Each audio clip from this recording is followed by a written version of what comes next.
प्रश्न संख्या 1। दो वृत्तों का क्षेत्रफल 4:9 में है तो इनकी त्रिज्याओं का अनुपात होगा। तो इसका सही जवाब हो जाएगा आपको बी 2:3। प्रश्न संख्या 2 में दिया है कोण थीटा वाले त्रिज्या खंड का क्षेत्रफल होगा।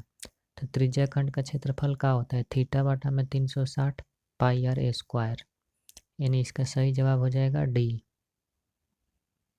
प्रश्न संख्या 3। एक वृत्ताकार पथ पर 3 धावक एक ही स्थान से दौड़ना शुरू करते हैं तो एक चक्कर लगाने में क्रमशः 1 घंटा, 3 घंटा और 5 घंटे का समय लगता है। तो तीनों को प्रस्थान बिंदु पर फिर मिलने में कितना समय लगेगा? तो इस प्रश्न में कुछ नहीं करना है, 1, 3 और 5 का एलसीएम निकाल देंगे तो कितना हो जाएगा? 1, 5, 3 का एलसीएम कितना हो जाएगा? तो 15, 5 3 15, यानी इसका सही जवाब कौन हो जाएगा? डी।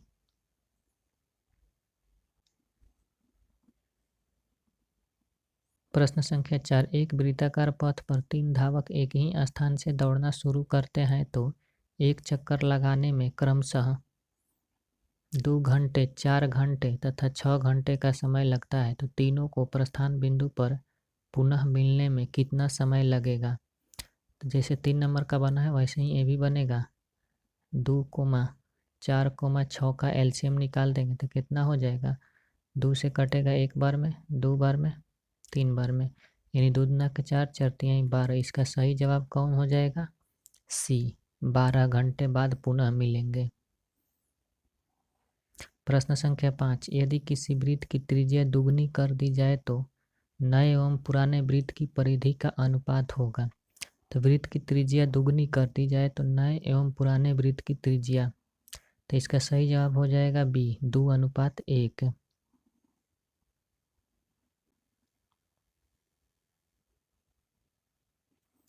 प्रश्न संख्या 6। वृत्ताकार पथ पर 3 धावक एक ही स्थान से दौड़ना शुरू करते हैं तो एक चक्कर लगाने में क्रमशः 3 घंटे, 4 घंटे, 8 घंटे समय लगता है। तो तीनों को प्रस्थान बिंदु पर पुनः मिलने में कितना समय लगेगा? तो 3, 4, 8 का एलसीएम ज्ञात कर देंगे। 3, 4, 8 का क्या करेंगे? एलसीएम निकालेंगे। तो 4 से कटाएंगे, 3 नहीं कटेगा, 4 एकम 4 कट जाएगा, 4 दूना के 8 कट जाएगा, यानी कितना हो गया? 4 तिहाई 12, 12 दूना के 24, यानी कितना हो गया? 24 घंटे। पुनः 24 घंटे बाद मिलेंगे, यानी इसका सही जवाब हो जाएगा डी।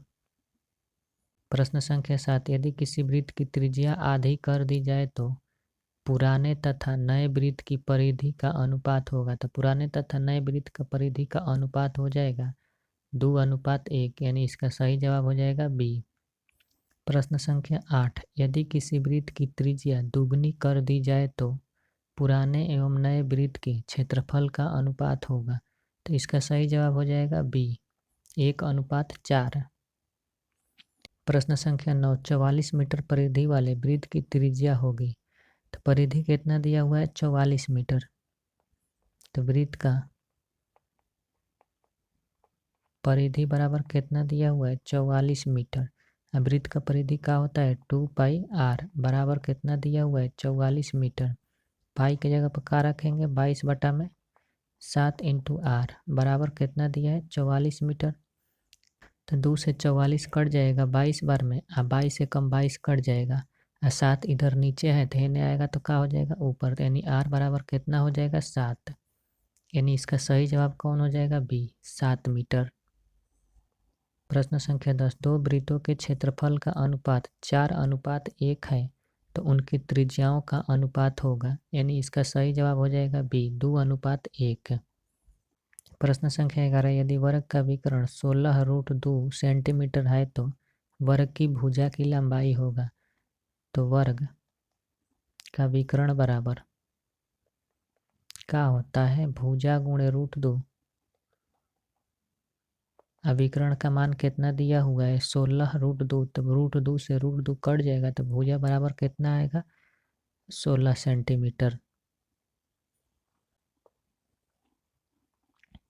प्रश्न संख्या 12। निम्न में कौन वृत्त के क्षेत्रफल का सूत्र है?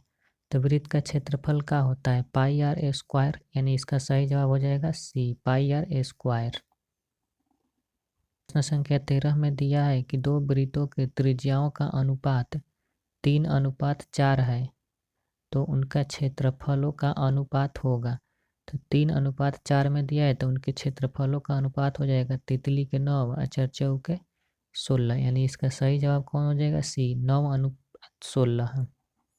प्रश्न संख्या 14 में दिया है कि यदि एक वृत्त की परिमाप और क्षेत्रफल संख्यात्मक रूप से बराबर है तो उस वृत्त की त्रिज्या है। तो वृत्त का परिमाप और क्षेत्रफल बराबर है, तो वृत्त का परिमाप क्या होता है? वृत्त का परिमाप होता है 2πr और क्षेत्रफल का होता है πr²। तो पाई से पाई कट जाएगा और एक आर से एक आर कट जाएगा, तो आर बराबर का बचेगा? केवल 2, यानी इसका सही जवाब कौन हो जाएगा? 2 मात्रक।